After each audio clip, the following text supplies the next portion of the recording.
Muito bem, essa publicação eu vou entrar no detalhe sobre as injeções que, ao invés de medir diretamente a quantidade de ar que está ingressando ali no motor, ela faz uma análise e uma verificação indireta. Então ela mede outras grandezas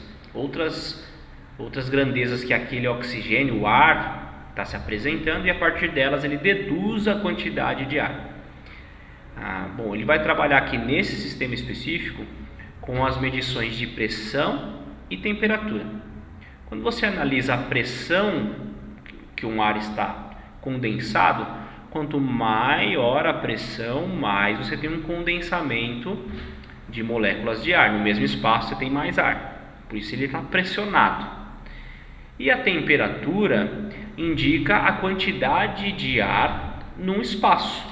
Como as moléculas se agitam, quanto maior a temperatura, mais as moléculas estão separadas. Então, no mesmo volume, nós temos uma menor quantidade de ar. Então, esquentou, o ar fica mais espaçado. Então, na mesma quantidade de volume, você vai ter menos ar.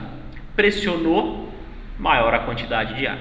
Então, a injeção eletrônica vai utilizar o sensor MAP, em conjunto com o sensor de temperatura do ar, para fazer deduções sobre a quantidade de ar que está ingressando no motor. O sensor de temperatura, ele trabalha igual, é o mesmo circuito do sensor do líquido de arrefecimento. Então a gente já falou sobre isso aqui na plataforma MIA, portanto eu não vou entrar em maiores detalhes sobre o sensor de temperatura do ar, porque é o mesmo conceito, é o mesmo circuito, inclusive, só vai mudar os pinos no módulo de injeção. Agora o sensor MAP ainda não foi falado. O sensor MAP trabalha com 3 pinos.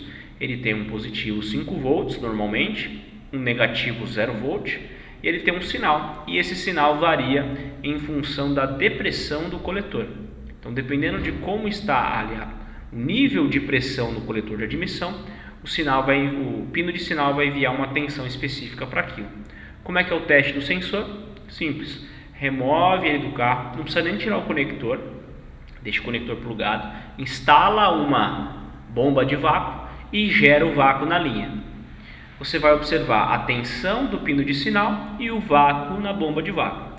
Se esses dois valores estiverem batendo com a referência do manual do reparador, lembrando que a informação hoje em dia é crucial, bateu com a informação, o sensor está perfeito. Não bateu, o sensor está descalibrado, pode condenar o sensor.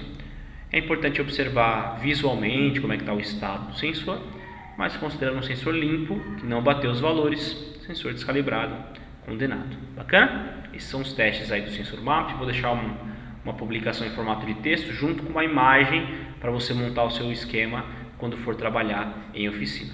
Beleza? Espero que tenha aprendido. Acompanhe as próximas aulas aí, por favor.